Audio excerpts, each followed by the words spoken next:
Hi, this is Shauna, the CEO and founder of Fuel Talent. One of the things I have loved most in my 25-year recruiting career has always been the stories that people tell. Stories of leadership, career choices, company ideas, and team building. My inspiration for starting the What Fuels You podcast came from being curious about people's lives and wanting to help share their stories. What path brought them to this place? What decisions did they make that led to failures and successes? Who influenced those decisions, and what lessons were learned along the way? I hope you enjoy the What Fuels You podcast. Today's guest on the What Fuels You podcast is Lo Friesen. Lo is the founder and CEO of Halo, a Seattle-based licensed cannabis processor. Upon obtaining a degree in environmental chemistry from Northwestern University, Lo followed a passion for medicine to work in a renowned gastroenterology lab in Chicago. The experience inspired her to explore cannabis as medicine and to enter the emerging industry. Lo joined Eden Labs, where she developed a strong foundation in botanical extraction. She later launched Halo in 2017 with the mission to help anyone get more out of life with cannabis.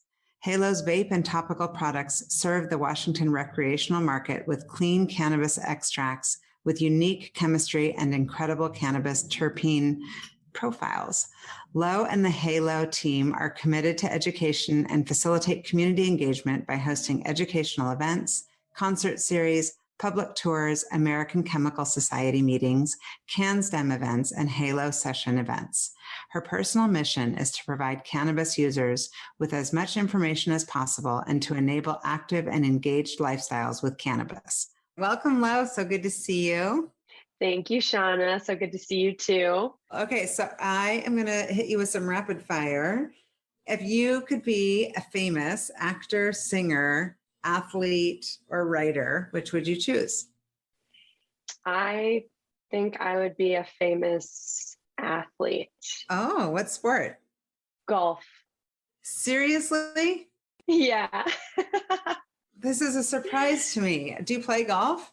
I do. And I played competitively in high school. I didn't know that. And in college, but not with my college because I was a nerdy chemistry major and we weren't allowed to play. Well, I couldn't play sports because of the courses I had to take. So oh my gosh, you need to teach me. You need to teach me. Yeah, let's do it. It's so fun, especially if you go with people you're going to enjoy spending 4 hours with, or even 9 holes. But yeah, I play in a league in my neighborhood at West Seattle Golf Course. So, okay, what trait most describes your leadership style? Optimism. I like it. I have a tendency to really, really, really, really believe in people. Yeah. Well, I think that's really important. believe anybody can do anything. And so, I guess, optimism. Yeah. Okay. If you could have lunch with anyone, dead or alive, who would you choose? Dang. Probably, this is ridiculous, but Jeff Bezos. Oh, why is that ridiculous? It's fun because he gets a lot of hate these days. Yeah, he does. And I really admire the business sense that he has. So it's incredible. It's incredible. The vision and just the can do kind of no limits. Yeah, I agree. Yeah. Okay. So what's the first thing you do when you wake up? The first thing I do when I wake up is check my phone. You know, I'm an AM immediate email checker. I am the same, but there's actually all these studies and all these indications that that's actually not great for your mental health. Of course, we all want to be meditating and whatever, writing in our gratitude journal, but that's really impossible. My husband literally wakes up, stretches, and meditates. I'm on the computer immediately. Yeah. At least I cut out caffeine this year, so I'm working on it. Yeah. It's little baby steps. What's your favorite movie? Grease. Nice. I love that because we're in different generations and I'm bringing it back. Makes me happy. Hopefully the original. Oh my gosh, never Grease 2. No. And if they ever remake that, I don't know if I could bear to watch it. But yeah, Grease, yes. I know every word, every song. Oh, me too. Yeah. Okay. We can sing while we play golf. Love it. Okay. What's your biggest pet peeve? When people, like, especially right now, when people cut into your lane and they don't wave to say thank you. That is super annoying. You get your road rage. And who was your childhood hero? My dad. Oh, yeah. So your dad. So tell me about your childhood. Where did you grow up? Well, multiple places. But I was born in Los Angeles, California, and then moved to Switzerland, and then moved to Cleveland, Ohio. So why was your dad? Was it for your dad or your mom's job? Yeah, so my parents actually are both entrepreneurs, and they started multiple businesses together, and they sold their business in California in the late 90s, and then decided to take a contract job in Switzerland that ended up not working out. So we just lived there, and my brother and I got to ride the coattails of my parents' retirement at that time, living in Europe. So we did a lot of traveling. Cool. That's actually one of those incredible experiences that you don't even probably realize you're in at the time. And you look back, you're like, how cool is that? Yeah, I've been to like 40 some countries. Oh, and wow. Yeah, I'm like, I don't really need to do a whole lot of traveling right now. Well, you're in the thick of your entrepreneurial journey. So exactly. What was your idea back then of success? Like when you thought about success for you or for others or your future, kind of, what did you think about? When I was growing up? Mm-hmm. Well, I will say that success looked like doing what you love, because I'm fortunate to be, raised by parents who loved what they did for work and loved incorporating it into their lives. And I learned a ton from that. And then also putting all of yourself into it and doing it well. So showing up and doing it well. And so I actually wanted to be a doctor when I was little.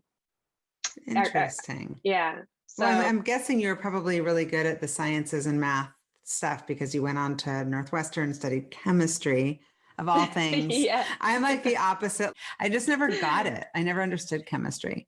Yeah, most people don't, and they struggle, and it's hard to learn it when you can't see how it applies to like the day to day. And I definitely didn't have very good teachers in chemistry until college. Yeah. But what drew you to it though? You went to Northwestern. So why did you choose Northwestern? I love Chicago, and Northwestern has one of the best chemistry programs in the country. So one of the best also I found equals one of the hardest. So, and it is a trend in my life to not take the easy road. So it definitely was a tough 4 years, but I love chemistry because it gets into the nitty gritty of why, like why the earth is the way it is, or why these two chemical reactions can create this product. And so it has a lot of answers for me. And I just always found it fascinating. And yes, I love the sciences. So you pursued it thinking maybe that you would ultimately go on to pursue medicine? Correct. Yeah. And wow. I actually worked. So I interned multiple summers at hospitals. And then when I graduated from college, I moved on to work for a hospital in Chicago where I was doing diagnostic testing and clinical research on patients with esophageal disorders. And so I got like hands-on patient care experience and clinical research experience. And like, yeah, it was absolutely incredible. And I loved every moment of it. And it really, really encouraged me to continue to pursue going to medical school. So throughout that time I was applying and like figuring out, taking the MCAT, all that good stuff, and knew absolutely that medicine was what I wanted to do. But yeah, I was going to say there's got to be but, because here we are talking about your cannabis company. Yeah, I did not get into medical school.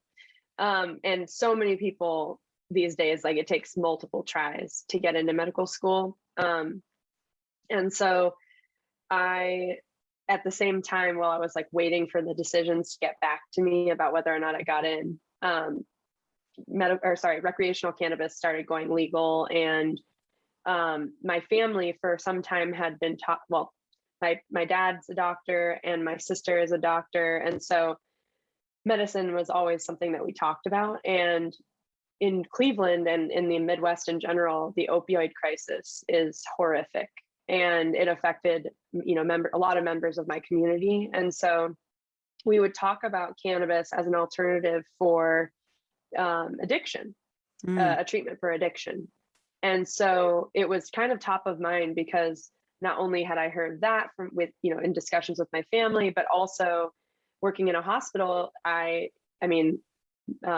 Illinois had not gone medical yet with cannabis, but my patients were still telling me how, they used cannabis for this or that. So then while working for a hospital, I had unlimited access to research papers. And I started really looking into the pathways that cannabis uses to interact with our bodies and treat different ailments. And it was fascinating. It was so cool because I was able to understand, like, why do you get high when you use cannabis? Or why do people use it this way or that way? And what are the answers? I need all of them. And I also, going back to what you were talking about, the opioid crisis, I agree. It's like the most depressing thing ever. And it's so broken in our country beyond. But I think that, for people that have addictions, when you think about like, oh, maybe cannabis could help them through, I think there are those who have the belief that cannabis is like a gateway drug in some sort of way. Do you still hear that, or is that like an old school way of thinking? No, it's definitely very, very much alive in terms of that sentiment. And it's hard to say because everybody is different. And so everybody's addiction is different. Some people, it's very easy to become addicted to opioids. Some people will try it, recreationally, and some people get prescribed it after surgery. I mean, so many people that I know who go get knee surgery or something, they get prescribed like a huge number of these opioids and painkillers. And it's so scary to think that like you could just be using it for treatment and then be addicted for the rest of your life. It's so scary. That's my whole, I know, it's unbelievable. So what did you learn about yourself through kind of doing all this research? And as far as, obviously you got interested in the industry, but what did you learn about yourself as far as how you saw getting into that versus medical school? Was it like, I don't know, this seems risky, what will people think? Or was it like, I don't care, I'm going to kind of be a disruptor and get ahead of this industry that's like, kind of on the fast track in a big way?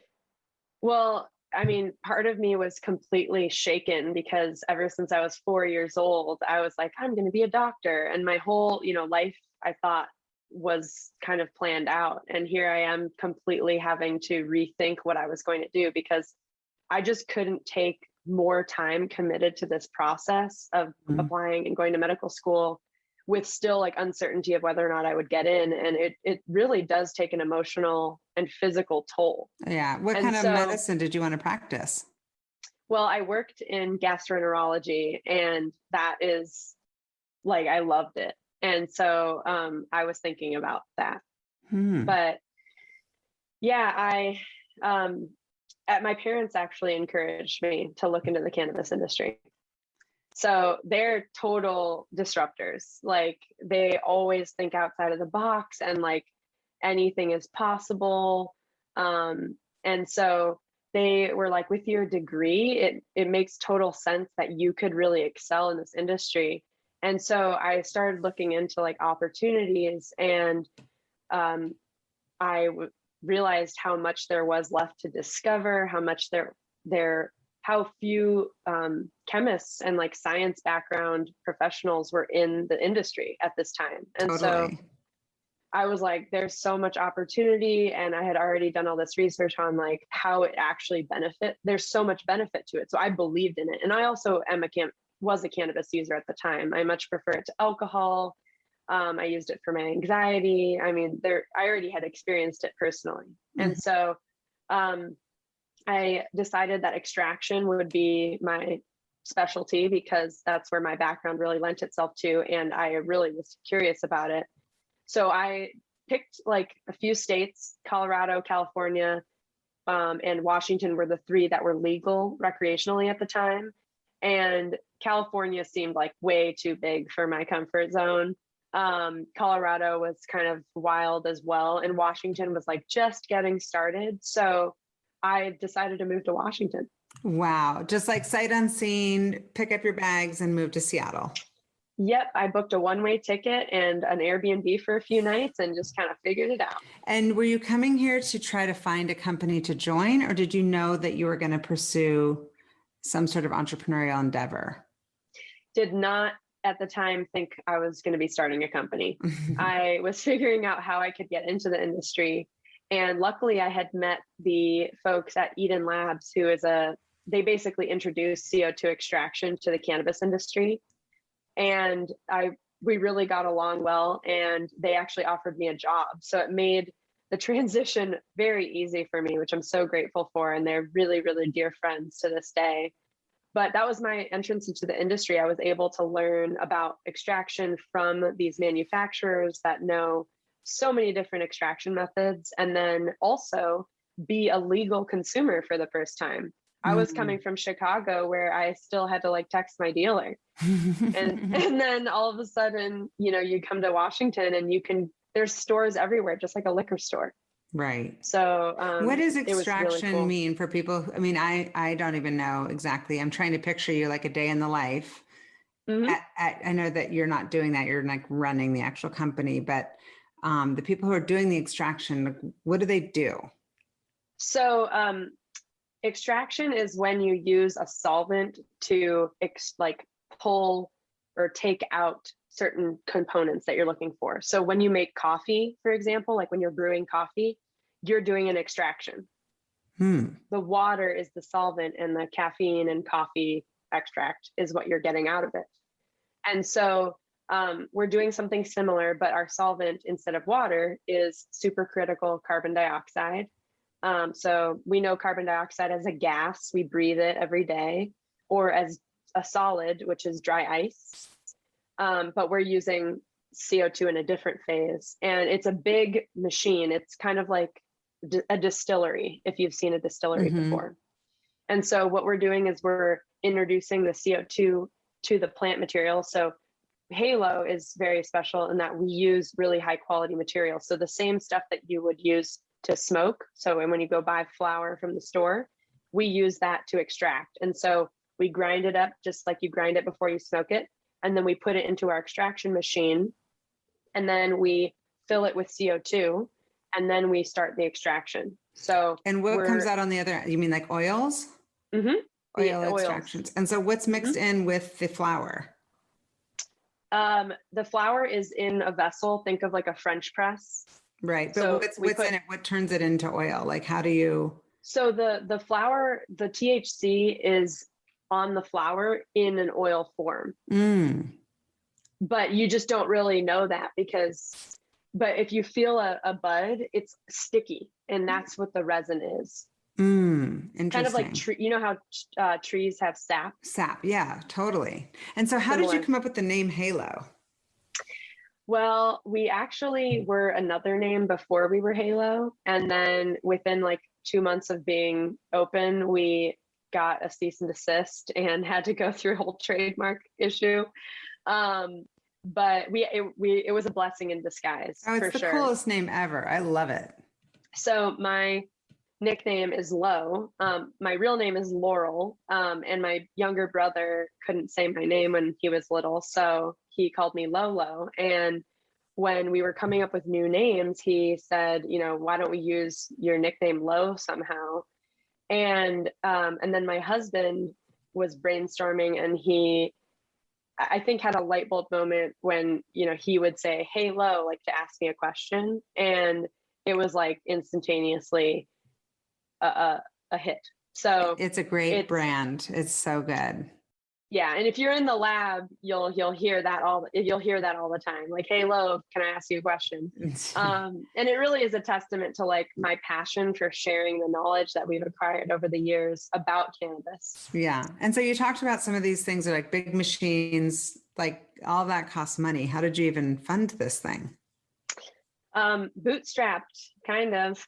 I am the sole owner and used my savings to purchase a license, which in Washington state, there are a limited number of licenses. So you have to purchase an already existing license. So I did that. And my family helped me get started they own the equipment. And so I'm basically paying a lot of rent every month to them for that equipment. But the idea was, limiting my risk going into it. But also we realized that cannabis would be legal everywhere one day. And so I would do it here and then hopefully expand. And we are living the dream right now because we will be opening up shop next year in Ohio, where I'm from and where my family is, to do exactly what we're doing here. So that was kind of like the long-term plan. Whatever happens here, we will always have another place we could go. Yeah. So if people are listening and they're interested in cannabis, you are providing, or you're an extractor who's distributing it via oils, correct? Correct. Yep. We make concentrates. So you're not a grower. We do not grow our own product here. No. So then how do you find growers that you believe in and that you want to partner with?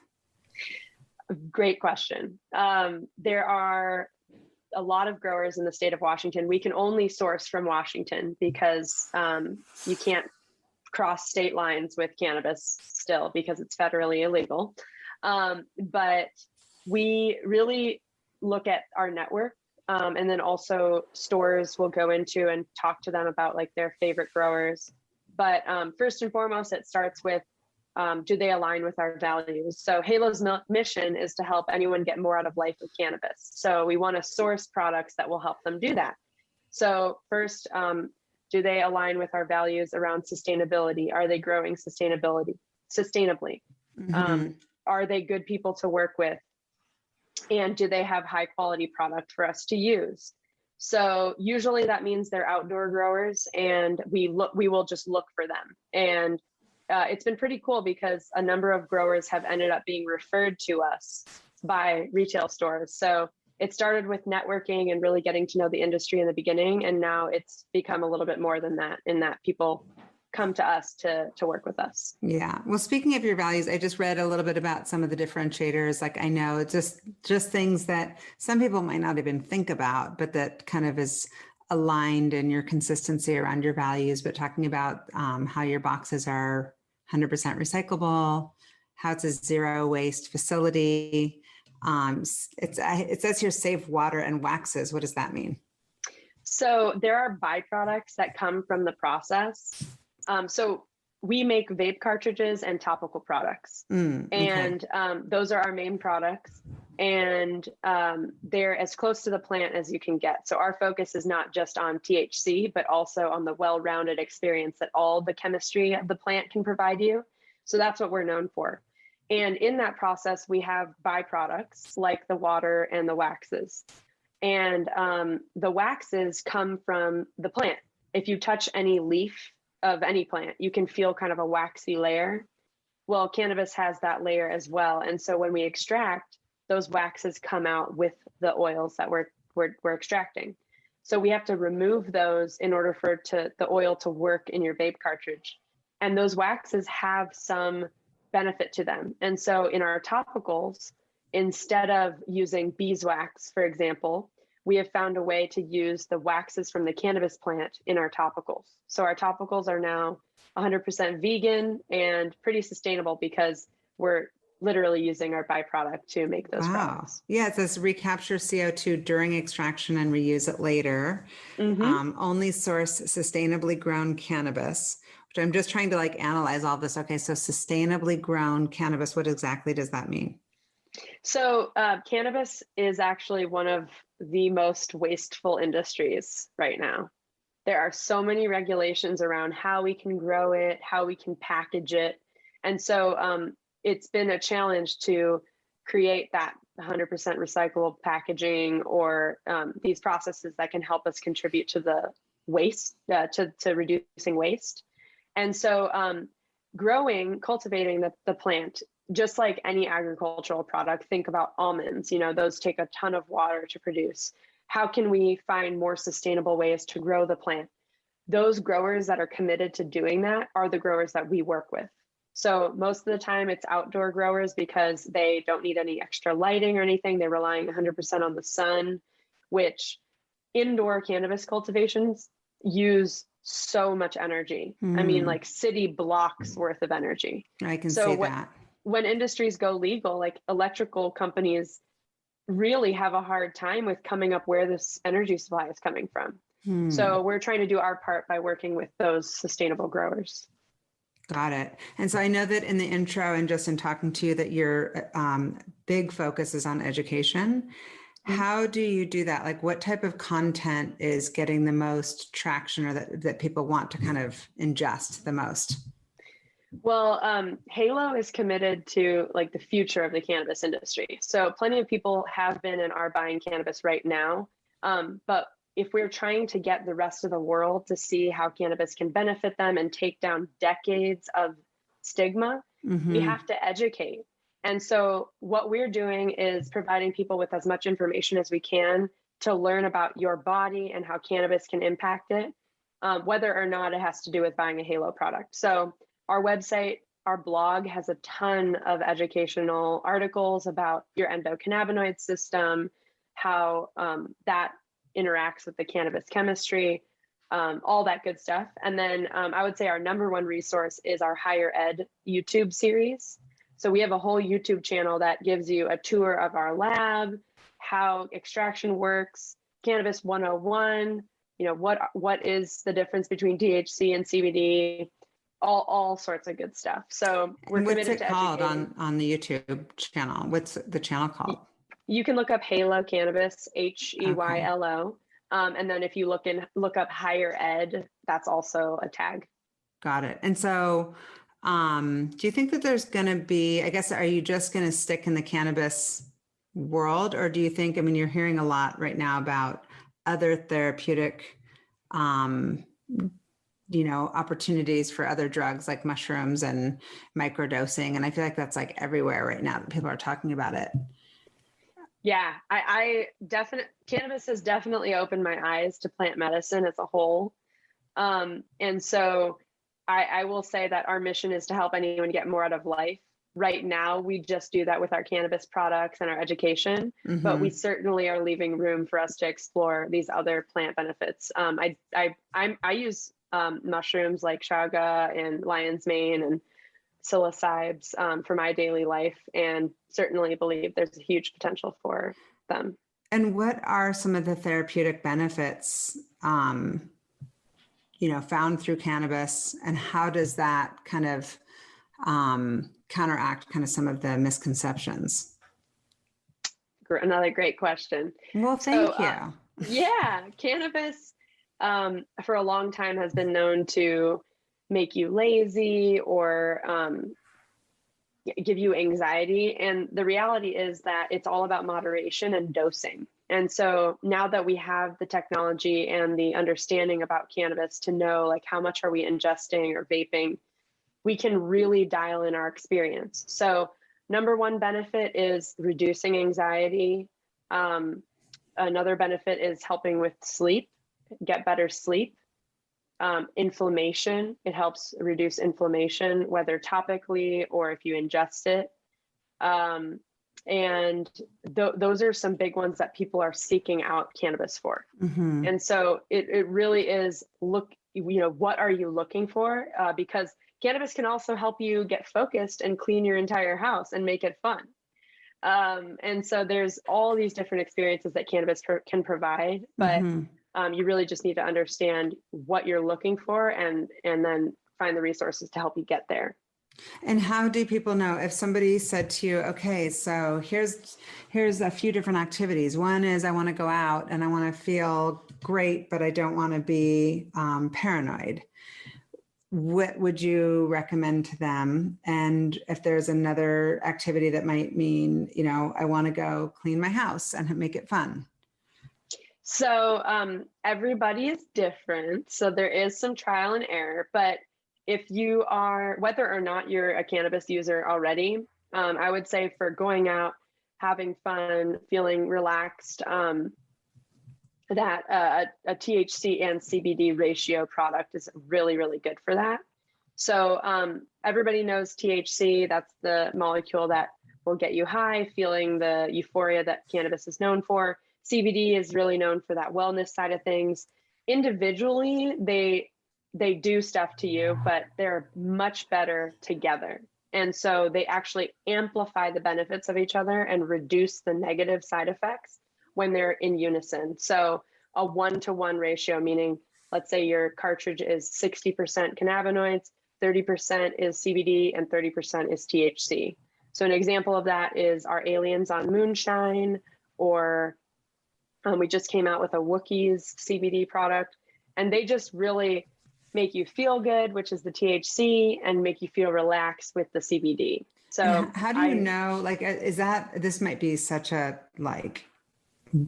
rookie question, but is there a THC and CBD component to all flower or all oils, or you have to seek that out? You have to seek it out because for a long time, growers have been breeding CBD out of their products. Right. Because CBD is everywhere, and that's the legal CBD, the hemp stuff. Yeah, the hemp stuff. Mm-hmm. Okay.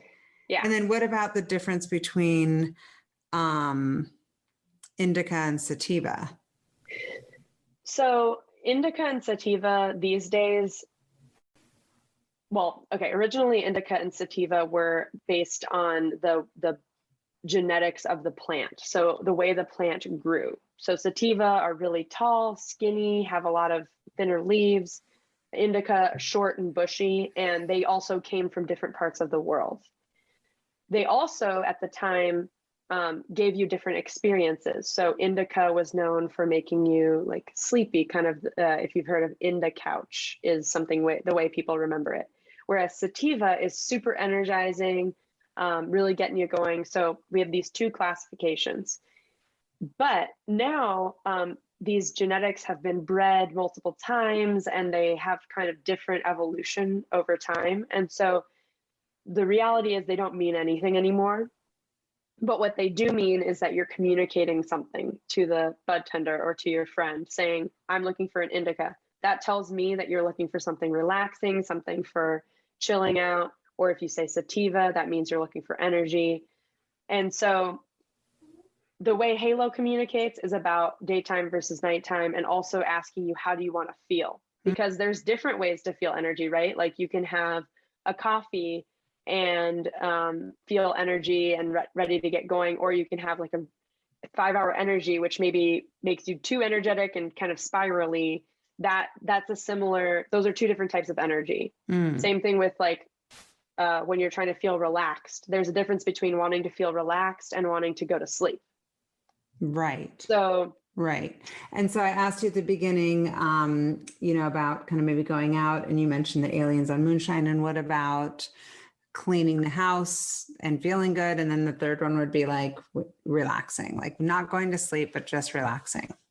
So cleaning your whole house, I would recommend our new workout plan, which it is meant to get you going, to want to work out and focus. So it gives you energy without the anxiety feeling that THC energy can sometimes give you.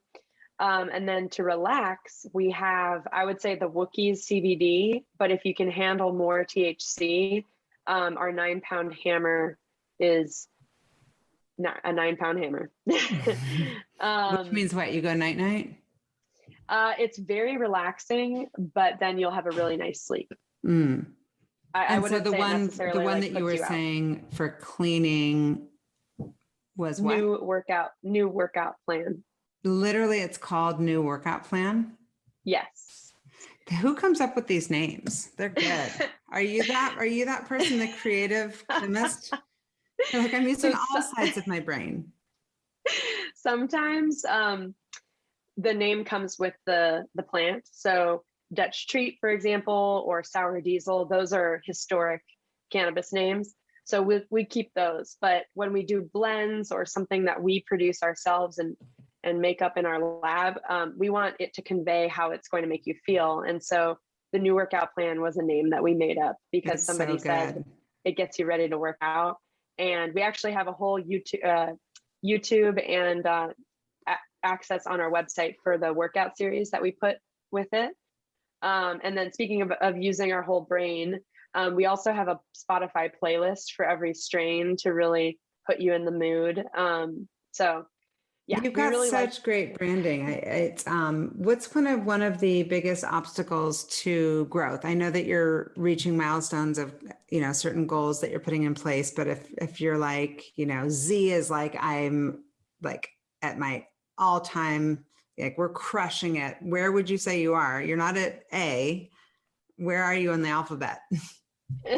I would say, after the past year to almost 2 years now, I feel like we're getting real close to the end of the alphabet. It feels like we're going into the end of the year really strongly and finally feeling that like rapid growth again. And we have so much opportunity. And so, what do you measure it by? You're selling this into stores. Mm-hmm. And so is that how you measure it? Like, hey, our sales are way up. Yes. And so is there a direct correlation? Like, how can you measure sales against kind of all the effort and time and money that you're putting into all this education? Well, we have two ways to look at success. So one, clear, cut and dry revenue, right? So are we going to grow the way we wanted to this year? And we're definitely growing a lot this year, which is really exciting. So our revenue numbers are doing really well. We're getting into more stores, so you can find Halo in more stores throughout Washington. And then we have another side of success, which is more like anecdotal. So our mission is to help anyone get more out of life, but our North Star is to be the most loved company. And so the more feedback that we can get from our customers and engagement through our coloring sheets, people sending us pictures of them doing their coloring sheets from our website, or more comments and views on our YouTube, knowing that we're reaching people and actually living our mission and living our values is another measure of success. So we're getting so much good engagement, and that's both from our customers that are retail stores and also our consumers that are sharing with us all the ways that our products are helping them get more out of their life. That's fantastic. And it's also, I'm sure, just helping the industry because I'm guessing that you've got a lot of competitors, right? And so education is key for everybody. It's like everybody kind of rises with it. But how do you differentiate yourself from those competitors? Well, I would say that we are doing things very differently. So I mentioned that I tend to take the harder road. We're definitely doing that with Halo because we're not just chasing the trends. We're not just chasing, what everybody else is. And so our differentiators are the quality, both on what we put into the product, but also what we share with the customer. So transparency is really important. And we're going above and beyond what the state requires in terms of making sure our products are safe for consumers. And that's really important because everybody believes buying cannabis is just like going to the grocery store and you can trust whatever you're purchasing, but that's not the case. The state doesn't have to regulate these products as much as like the federal government would. And so we are taking extra steps to make sure that our products are safe for you. And then that's a huge differentiator. The next level is our community. So the Spotify playlist, the art, the collaborations that we do with our community, the charitable organizations that we support, all of that is to give back to the community. That's, letting us be here and do what we do. So we are actually walking the walk when it comes to everything that we commit to doing. And one other thing, which is one of our most important pieces, is creating an extract that's as close to the plant as possible. So many people focus on THC and getting as high of THC numbers as possible, where they're creating one type of high, and THC can give you that like immediate spike of a high, but it's very narrow. So a lot of people say vapes aren't the same experience as smoking flower, and that's why they don't like them. And so we challenge that stereotype, and we aim to give an experience that's as close to the flower as possible. And that's why our products have so many different cannabinoids and terpenes and other chemicals in it, or compounds that are found in the plant, because we focus our extraction on a holistic, like full spectrum experience, as opposed to just THC. So that's our biggest differentiator. What are the long-term plans? I know you said you're getting closer to the end of the alphabet, but what are the long-term plans for the company, and how can I help you reach those goals, and anyone listening? I would say check out our website, check out our YouTube series to really educate yourself and learn why Halo is different, and why vaping cannabis that has Halo in it makes your experience so much better than every other vape cartridge on the market. Mm-hmm. And then really giving cannabis a shot, because it is a bit of trial and error. And I encourage everybody to find a way to incorporate cannabis, because especially after, the pandemic, we really have had to shift our routines, and a lot of people are struggling with mental health right now. And I think cannabis has a real place in that field. So, definitely. Yeah. So the word vape, obviously as a mother of teenagers, has a really negative kind of quick response. And even for friends and people that I know that do, smoke, they seem like during the pandemic, they actually started to make adjustments towards more eating it and ingesting it through edibles. Did that have any sort of negative impact on your business?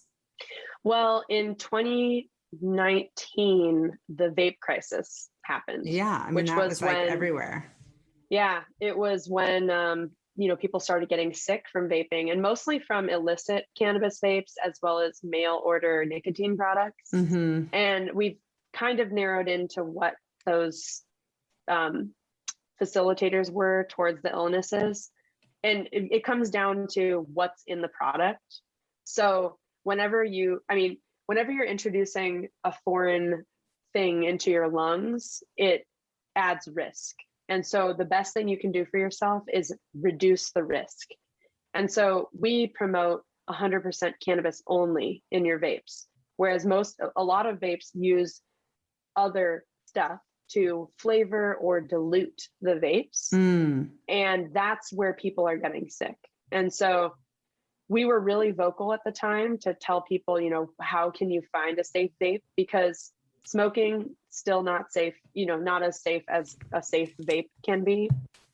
And so vaping also gives you like a very immediate effect. So you don't have to wait, just like edibles make you wait for your experience. And so we still believe in the power of vaping, but the long answer to your question is that it did affect us, because people shifted their buying patterns, whether they were able to smoke more flower because they didn't have to worry about going to work, or they had to take more edibles because they're around their kids more.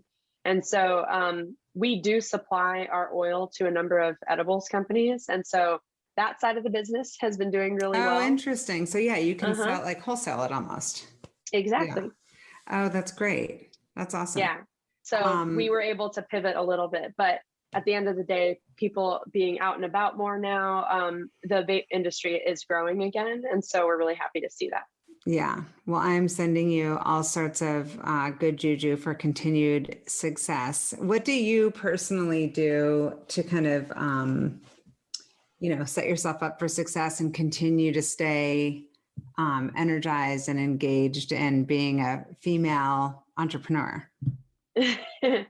I would say I make sure to take time to recharge. So,